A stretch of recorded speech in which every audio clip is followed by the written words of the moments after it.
12 of America's biggest RV dealerships are quietly crumbling, and no one saw it coming. Stores are shutting down, lots are left empty, and those eye-popping discounts you're seeing online, they're not sales, they're a desperate attempt to survive. Years of overexpansion and easy credit have finally caught up, and the bubble has burst. What happens next could completely change the way RV owners buy, sell, or trade in 2025. Before you get swept up in the hype of a mega sale, you need to know who's really going under and how it will impact your wallet. Let's dive into the details. Camping World. It was once the giant that stretched its billboards from highway to horizon.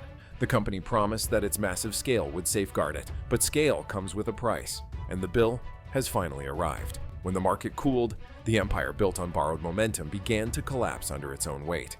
Recent filings revealed at least 14 store closures across 11 states. Within just 1 week, locations in Oregon, New York, and North Carolina disappeared from online listings. The official term for this is network optimization, but in reality, it means the lights are off and the locks have changed. The real issue lies in the numbers. Each dealership is burdened with millions in floor plan loans. With interest rates sitting at 8%, every unsold RV, fifth wheel, or motor coach is a drain on profits before it even leaves the lot. Consider this. A Class A motorhome priced at $145,700 costs over $1,010 a month to keep financed. Multiply that by 300 units per store, and the burden becomes unmanageable. Wall Street once hailed this brand's massive reach, 190 locations nationwide. Today, that reach has become a liability. Overhead, taxes, payroll, insurance, and now a drop in foot traffic are all stacking up. Managers are now ordered to clear out lots aggressively. Translation: liquidation dressed up as sales events. Discounts are deeper than ever, but they're really just a way to turn inventory into cash before creditors come calling. What shoppers see are banners of celebration. What insiders see is surrender. And when the biggest name in RV retail starts cutting its own roots, smaller dealerships feel the tremors long before the ground moves beneath them. Have you noticed dealerships near you cutting staff or closing their doors? Drop a comment below and let us know where. Don't forget to hit the like button if you want more updates that reveal what's really happening behind those gates. Funtown RV. Under the vast Texas sky, Funtown RV earned its name through volume and speed. They filled fairgrounds with banners and brass bands boasting the largest selection in the Lone Star State. At first, it worked. Sales surged and expansion followed. But what grows fastest is often the first to bend. County tax records reveal that 2 satellite stores, one in Waco and another near Conroe, officially closed this quarter. The cause is clear: floor plan debt ballooning while demand shrinks. Each towable unit priced at $78,400 carries nearly $720 a month in interest. Multiply that by over 2,800 units in stock, and the numbers quickly suffocate the balance sheet. Executives called the closures regional optimization, but employees tell a different story. Trucks arrived before dawn, and inside sources reveal that lenders are tightening credit lines and demanding quicker turnarounds. The pressure forced promotions to morph into liquidations. Sales flyers still boast huge event, but the urgency now stems from math, not marketing. One buyer in Fort Worth watched a model plummet from $64,900 to $52,200 in just 10 days. This isn't negotiation, it's survival. For a business built on Texas-sized confidence, the mood has shifted. Staff now whisper instead of cheer. Discounts appear before questions are even asked. As Funtown pulls its reach back toward Dallas, the lesson echoes beyond state lines. When speed becomes the strategy, slowing down is the only option left. Johnson RV. For years, Johnson RV was the face of wanderlust in the Pacific Northwest. Their slogan, "Begin your adventure here," wasn't just a catchy phrase, it was a promise. But this year, that adventure came to an abrupt halt. What once felt like progress now seems like standing still, stuck in neutral. Recent public filings reveal that both the Washington and Arizona branches are now permanently closed. The only location still operational is the Oregon flagship. The cause? It goes beyond a drop in foot traffic. Trade-in values have collapsed, and the once thriving used market that fueled Johnson's success has turned against them. A used Class C motorhome valued at $80,600 in 2023 now barely fetches $60,800. That loss alone can wipe out profit on every sale. For customers who finance through dealership programs, another issue emerged. Banks have begun tightening approvals on units older than 5 years. Inventory stagnated, floor plan costs rose above 7%, and depreciation ate up what little remained. Each month, the company faced an estimated loss of $142,500 just in carrying costs. Employees shared that morale drained day by day. "We stopped selling dreams," one former manager said, and started explaining delays. Even the most loyal customers took notice. Scheduled walkthroughs became cancellations, and calls went unanswered. By late summer, local buyers arriving to pick up units were greeted by empty lots and handwritten notes on locked glass doors. The adventure, it seems, has been postponed. As Johnson RV drifts into uncertainty, it leaves behind a question that lingers in every quiet lot across the country. When the spirit of travel slows down, who's left to keep the engines running? General RV Center. General RV Center was once hailed as the largest family-run RV dealer in the nation, an empire built on optimism and the open road. But optimism can't pay 8% interest forever. When demand dropped, General RV's rapid expansion went from a source of pride to a heavy burden. Each new lot quickly became a liability. Every unsold rig became a loan that didn't rest. Public records from Ohio's Division of State Filings revealed that 2 branches, one in North Canton and another in Lehigh Valley, Pennsylvania, closed after a staggering 28% sales drop. This wasn't a gradual decline, it was a crash. For every motorhome left unsold, $1,070 in monthly financing piled up. Multiply that by nearly 2,400 units nationwide, and the bleed rate becomes evident. The longer it sits, the faster the interest eats through the profit. What once seemed like unstoppable growth now reads like reckless overreach. Leaked memos point to operational consolidation, a polite way of saying they're shutting down quietly before the banks force their hand. Customers arriving for service were met with locked gates and unanswered calls. Prices dropped from $139,900 to $92,500 within weeks. This isn't a sale, it's damage control. If a proud family-run empire like General RV can't survive its own success, what does that mean for the larger corporations still pretending everything is fine? Midwest RV Center. In the heart of St. Louis, where highways intersect and family road trips begin, Midwest RV Center once stood as the region's symbol of trust. The dealership felt like home.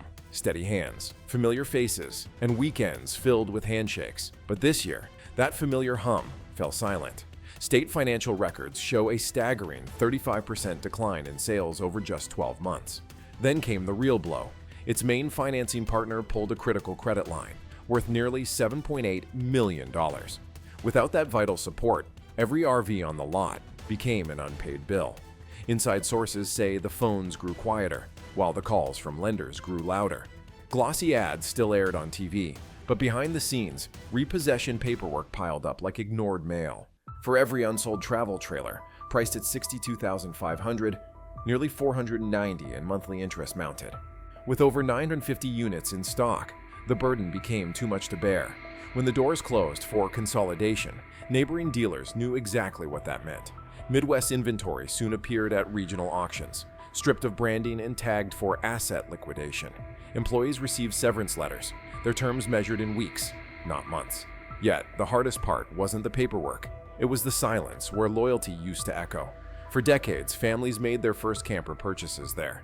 Now, the building sits dark, its lot empty, except for tire tracks slowly fading into dust. As the heartland grows quieter, one thing is clear. If stability can vanish here, it could disappear anywhere. North Trail RV Center, Florida built its reputation on sunlight, salt air, and a sense of unshakable confidence. North Trail RV Center embodied that image. Rows of gleaming Class A motor coaches lined up like yachts on pavement.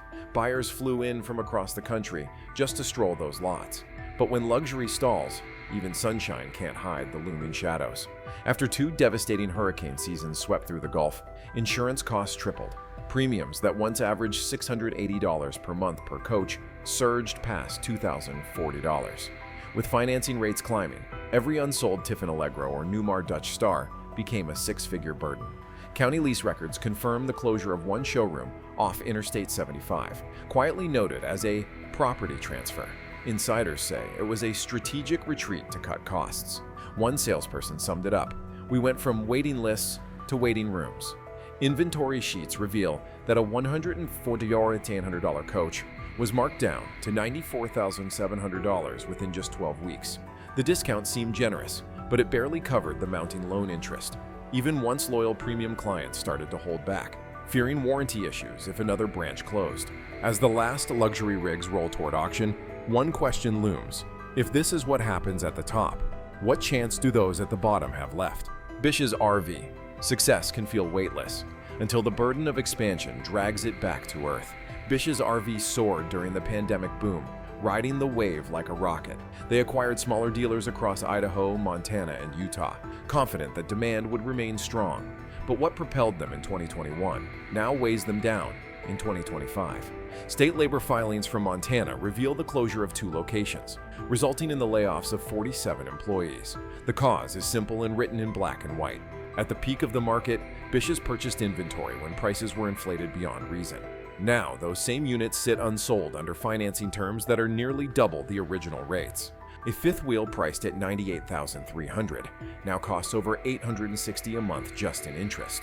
Multiply that across 2,100 rigs, and the daily cost becomes impossible to ignore. They're paying to store losses. Insiders refer to the inventory rotations as a tactic to mask stagnation, shifting coaches between states to create the illusion of movement. Customers see activity. Accountants see debt on wheels. What once looked like generous discounts now seems more like desperation. Tags reading limited offer are a thin veil over the pressure from banks demanding payment before the quarter ends. Bish has called it a strategic realignment, but workers saw it for what it really was, a slowdown dressed up as a plan. This fall feels different. The confidence has vanished from the sales floor. The smile is too costly to maintain. As Bish's balance sheet tilts, every regional dealer that mimicked its strategy now feels that same gravitational pull. Brett's RV and Marine. In Montana's high country, Brett's RV and Marine once stood as a symbol of confidence. The sign at the Missoula lot soared like a flag, proof that family ownership in wide open skies could still prevail. But this year, the mountain air grew thin, margins disappeared, and stability was replaced by silence. By autumn, Brett's quietly began auctioning overstock through third-party channels. A Class C model originally listed for $121,200 sold for just $84,500. What was presented as a promotion was, in reality, a loss. The math doesn't lie. As the last lot lights flicker out before the snowfall, Brett stands as a cautionary tale on the northern horizon. Growth is easy when the climb is gentle, but in the mountains, gravity always catches up. Lazy Days RV. On paper, going public was supposed to make Lazy Days unstoppable. Investors called it the perfect storm of lifestyle and leverage. But when easy money vanished, the spotlight that once made it shine now reveals every crack. The numbers no longer hide behind optimism. They bleed in real time. In its latest Securities and Exchange Commission filing, Lazy Days reported a net loss of $19 million for the quarter. Revenue dropped 15%, while operating costs surged faster than sales could recover. What began as aggressive expansion has turned into a costly retreat. At its peak, Lazy Days owned dealerships across 5 states. This year, 3 of those locations, in Minnesota, Colorado, and Florida's East Corridor, were either sold or closed. Each property represented millions in floor plan loans, now being cleared at steep discounts. A Tiffin Phaeton, once listed at $217,400, was marked down to $169,800 before moving off the lot. It might seem like a generous markdown, but the balance sheet tells a different story. When your stock dips below $1, liquidation isn't a choice, it's survival. Executives labeled the contraction as strategic simplification. Employees saw it for what it really was: panic masked by paperwork. Some service centers went dark overnight, leaving owners uncertain where to take warranty claims. For a brand once built on confidence, silence now fills the showrooms. Investors wait for a lifeline, customers wait for answers, and the market waits for the next headline. When a public company starts hiding behind vague language, the reckoning has already begun. To get the full story as this collapse unfolds, hit subscribe and stay connected. We track every closure, every markdown, and every new filing as it happens. The next update might be the one that hits your state. La Mesa RV. Beneath the bright Arizona sky, La Mesa RV once seemed untouchable. Their slogan, "Experience life outdoors," promised adventure and freedom. For decades, that sunshine concealed everything: the optimism, the profits. But when costs climbed and buyers grew scarce, the intense heat revealed what was lurking beneath. Local records from Maricopa County show multiple facilities marked as permanently closed. employees confirmed sudden shutdowns in Tucson, Mesa, and San Diego. According to insiders, this move came after two major blows: interest rates skyrocketing past 8%, and Class A motorhome demand plummeting by nearly 40% in just 1 year. Sunshine doesn't pay interest. Each unsold luxury coach, priced at $312,500, now costs roughly $1,900 a month just in financing. Multiply that by hundreds of units, and the financial burden burns faster than the asphalt outside their showrooms. By the end of the last quarter, La Mesa's California division reported a 29% revenue drop year over year. Managers halted new orders and quietly began cutting staff. Even their online listings now feature blank categories marked "Inventory Unavailable." Customers arriving for scheduled walkthroughs were greeted with locked gates and an eerie silence. One former employee recalled, "We were told to stay positive until the final hour." That hour arrived swiftly. Discounts may still appear online, but the titles have already been claimed by lenders. The warmth of La Mesa's once bright brand has been replaced by the cold reality of foreclosure notices. As the desert wind blows through empty lots, another Sunbelt giant feels the heat creeping in from the horizon. Poulsbo RV. There was a time when every highway in Washington state seemed to lead to a Poulsbo RV billboard. The brand symbolized reliability, local roots, and a handshake that could be trusted. Today, however, the signs now outnumber the customers. The Northwest icon that once represented stability is quietly slipping into survival mode.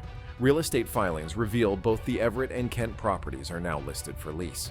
That alone tells the story. When land once considered a legacy is turned into liquid assets, the battle isn't about growth, but simply about staying afloat. Sources confirm the company is consolidating operations, focusing on a single flagship location near Sumner. Officially, it's called streamlining. Unofficially, it's a retreat. Inventory numbers show the mounting pressure. Over 1,080 unsold trailers and motor coaches remain on the books. Each unit, financed at around $670 per month, costs more to keep standing still than to sell. Multiply that across the fleet, and the burden surpasses $700,000 every 30 days. The growing interest burden outpaces profit before any unit is sold. One employee summed it up as selling hope between bank statements. Poulsbo RV's story isn't about failure.